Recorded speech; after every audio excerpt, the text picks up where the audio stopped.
అధిక బరువు అనేక సమస్యలకు కారణం. సాహితీ యోగా ఆన్లైన్ క్లాసులో జాయిన్ అవ్వండి.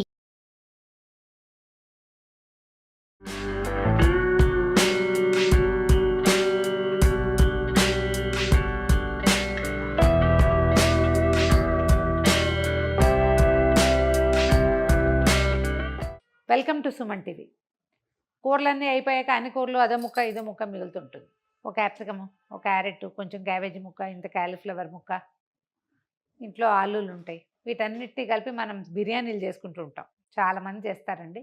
మిక్స్డ్ వెజ్ కూరలు కూడా చేసుకుంటాం. అయితే మిక్స్డ్ వెజ్ అనగానే మనకు హోటల్ ఐడియా వస్తుంది. గ్రేవీ ఉండి రొట్టెల్లోకో ఏదైనా జీరా రైసుల్లోకో బాగుండేది. అలా కాకుండా ఇగురులాగా చేసుకోవటం ఎట్లా? కలగూర గంప ఏ ఉంటే అవి వేసుకోవచ్చు.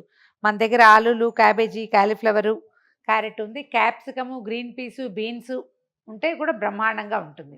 గ్రీన్ పీసునే కానీ క్యాప్సికము, బీన్స్ లేవు మన దగ్గర. ఒకవేళ ఉంటే అవి కూడా వీటిని ఏం చేయొచ్చు, సింపుల్గా తిరగమాతలో వేస్తే ఉడుకుతాయి కానీ చాలా టైం తీసుకుంటాయండి. వీటిని స్టీమ్ చేసుకోవటము, లేదా కుక్కర్లో, పెద్ద కుక్కర్లో ఒక బౌల్లో కడిగేసి శుభ్రంగా ముక్కలు తరిగేయటం, బౌల్లో పోసి 2 విజిల్స్ రానిస్తే చాలు. కొద్దిగా స్టీమ్ అయ్యి ఉడుకుతాయి. చాలా ఉడకక్కర్లా, ఒక మాదిరిగా ఉడికితే చాలు.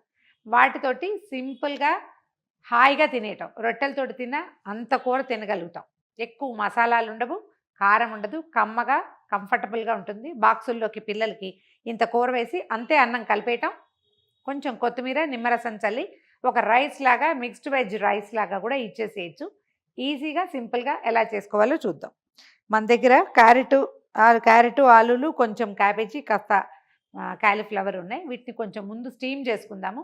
కుక్కర్లో పెట్టేసుకోవచ్చు ధారాళంగా. నేను ముందే చెప్పా కదా, కుక్కర్ కంఫర్టబుల్గా లేదు, మాది బుజ్జి కుక్కర్ కిచెన్ది. అందుకని ఒక పెద్ద బౌల్లో పోసి కాస్త స్టీమ్ చేసేస్తాను. స్టీమ్ చేశాక కూర ప్రాసెస్ చూద్దాం. స్టీమర్ కంఫర్టబుల్గా ఉంటారండి. పెద్ద స్టీమర్ అయితే హాయిగా అన్నీ ఒకేసారి పోసేసుకోవచ్చు. ఇదిగోండి క్యాబేజీ వేసేస్తున్నాను. నిండా వస్తాయి, ఏం పర్వాలేదు. ఇది స్టీమ్ అవ్వడమే ఇంపార్టెంట్ మనకి.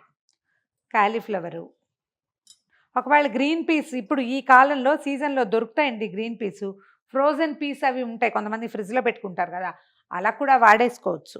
క్యారెట్లు స్టవ్ ఆన్ చేసి ఒక 6-7 నిమిషాల పాటు స్టీమ్ చేద్దాము. కొంచెం చూసుకోండి, నీళ్ళు ఏమైనా తగ్గిపోతాయేమో. మీ దగ్గర కనుక స్టీమరే, ఇప్పుడు మనం ఇడ్లీ కుక్కర్తో పాటు స్టీమర్ వస్తుంది, అలాంటిది ఏదైనా ఉంటే హ్యాపీగా అందులో పెట్టుకోండి. అది ఇంకా చక్కగా ఉడికిపోతాయి. ఒక 6-7 నిమిషాల పాటు స్టీమ్ చేసేద్దాం. ముక్కలు స్టీమ్ చేసి పెట్టుకున్నామండి. ఇదేం లేదు, క్యారెట్ కొంచెం ఇట్లా చిదికితే చాలు, మనకి మిగిలిన ముక్కలన్నీ ఉడికిపోతాయి. ఇది కాస్త గట్టిది కాబట్టి. ఒకవేళ మీరు హెల్తీ ఈటింగ్ కావాలంటే ఆవు నెయ్యి ఏదైనా ఉంటే తాలింపుకి వాడుకోండి. కొంచెం చాలు, ఒక స్పూన్ నూనె, నెయ్యి, బటరు అలాంటివి చాలా బాగుంటాయి. ఆయిల్ వద్దనుకుంటే అలా వేసుకోవచ్చు. లేకపోతే మన ఇంట్లో నెయ్యి అయినా కొంచెం వెన్న ఉంటే అవి వేస్తే వాసన చాలా బాగుంటుంది. రైస్లో కలుపుకుంటే కూడా చాలా రుచిగా ఉంటుంది.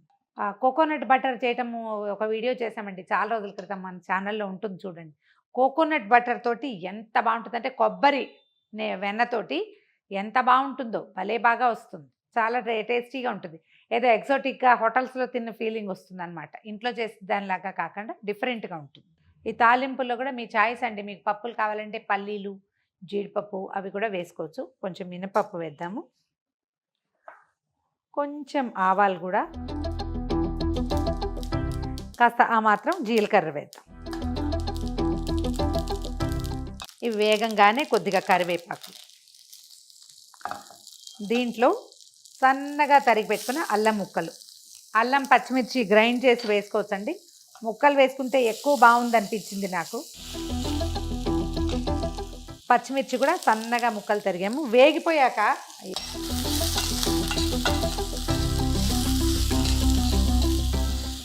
కొద్దిగా పసుపు వేద్దాము.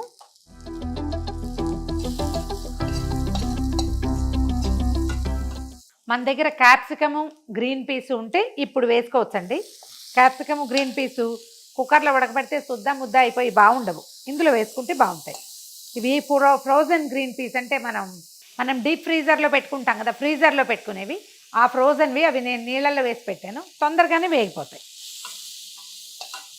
కొద్దిగా వేగి వీటిలో బొజ్జలు ఉబ్బుతాయి చూడండి, కొంచెం వేగిన లక్షణం కనపడుతుంది. అప్పుడు మిగిలిన కూరలు వేసేసుకోవచ్చు. గ్రీన్ పీస్ బఠానీలు వేగిపోయినాయండి. ఇప్పుడు మనం ఇందాక కొద్దిగా ఉడికించి పెట్టుకున్నాం కదా, కూరలు వేసేద్దాం.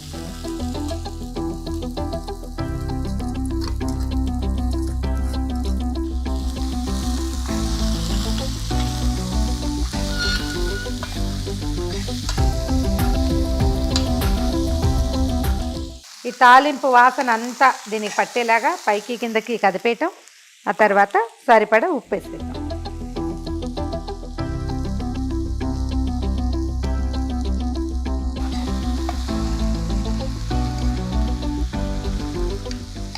మూత పెట్టి ఒక 5-6 నిమిషాలు మగ్గనిద్దాం.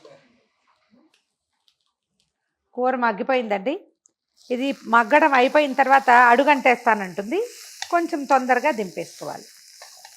సాధ్యమైనంత సిమ్లో ఉంచండి. ఎంత కలర్ఫుల్గా ఎంత హాయిగా ఉందో చూడండి. ఏమీ హైరాన్ లేకుండా చక్కగా దీంట్లో ఏం చేద్దాం అంటే కొబ్బరి కోరితే మంచిదండి. మేము గ్రైండ్ చేసాం కానీ పచ్చి కొబ్బరి పొడి, కొబ్బరి కోరు వేసేయండి.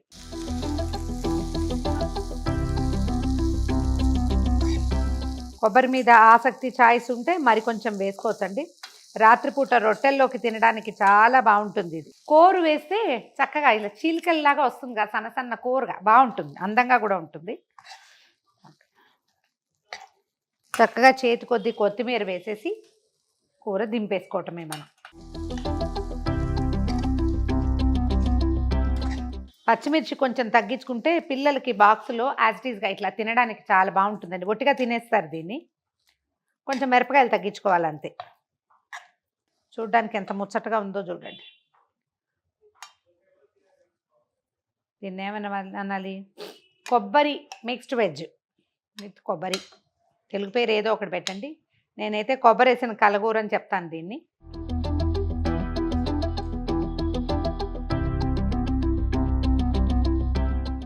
చక్కగా స్పూన్ వేసుకుని జామని తినేయచ్చు. దీంతో మనం సాయంకాలం చుడువా లాంటివి ఏమైనా ఉంటే కొంచెం ఈ కూరలో చుడువా కలిపి కొద్దిగా నిమ్మరసం పిండి అలా తినడానికి కూడా ఇవ్వచ్చండి. అంటే పొద్దున్న చేసాం, కూర మిగిలింది, సాయంకాలం పిల్లలకి దీన్ని స్నాక్లో కలపడానికి కూడా వాడుకోవచ్చు. ట్రై చేసి చూడండి. Simple and easy mixed veg fry. మా వాళ్ళు చెప్పిన పేరండి ఇది. మీరు ఎలా చేసుకున్నా సరే ఇందులో చిన్న చిన్న ఇంగ్రీడియంట్స్ అటు ఇటు మార్చుకుని ఇలా హాయిగా చేసుకుని తినచ్చు. ఈవినింగ్ స్నాక్గా కూడా బెస్ట్. ఇది చాలా బాగుంటుంది. ట్రై చేసి చూడండి. ఈ వీడియో కనుక మీకు నచ్చినట్లయితే లైక్ చేయండి, షేర్ చేయండి. మరిన్ని ఇంట్రెస్టింగ్ వీడియోల కోసం సుమన్ టీవీకి సబ్స్క్రైబ్ చేసుకోండి.